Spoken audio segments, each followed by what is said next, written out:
So I'm joined here by Hal, the Senior Race Officer for the week here for the Contender Worlds at Pensacola Yacht Club in Florida. How have you seen the week going, Hal? Has it been good, bad? No, well, I think we certainly didn't have the weather that would be desirable. Yeah. Working around that, I think we got as much out of the weather that we had for good racing as we could. The fleet was outstanding. The camaraderie and the willingness for everyone to be patient with what we had to work with the weather. And the sportsmanship I saw with everybody, and truly great sailing. So, and they're gorgeous boats. Golly, we enjoy watching the boats. Well, if it's anything consolation, the Contender fleet have really enjoyed the hospitality of Pensacola Yacht Club.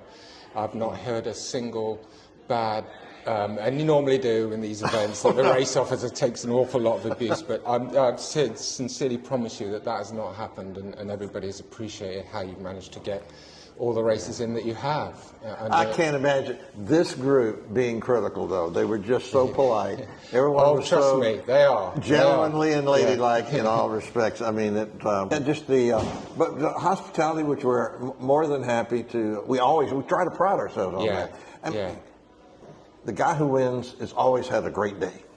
Yeah. But everybody else needs another set of memories to take home. Yeah. You know, for having, I'm so glad I went to Pensacola Yacht Club for the 2024, Contender Worlds. And well, that's it. We all came for the sun, but we've gone away with something else, you know?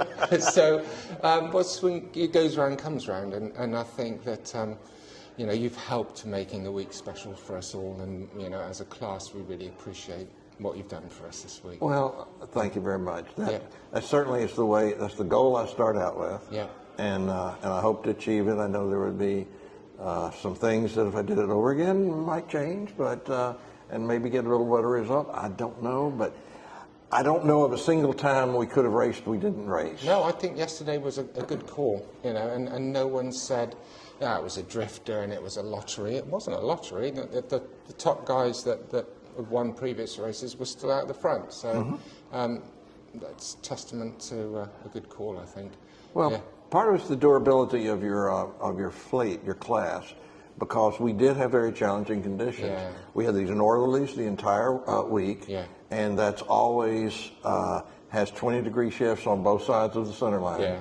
And as I had explained before, I endeavor to find the middle of the corners or the extremes. We have spent hours in the evening chatting about what the mean wind angle is, and is it mean? Is it in the middle, or is it mean because it's coming more from one side and then flicking one way and coming back? And we can't work it out. You can't even see the shifts coming because the water's so disturbed. Yeah. I do what you said. If there's a predominant amount here, then I don't. The one that hit over there, I don't pay as much attention to it. Yeah. Try to get to where most of your wind's going to be. Yeah. But most of the time, and this week, except for a couple of little times, and there's only a couple of times that I wished I'd been 10 degrees different than I was. But you've done great, and I thank you all on behalf of the Contender fleet this week. Well, thanks a lot. Thank you for honoring us with bringing your class here and letting us enjoy you for this week.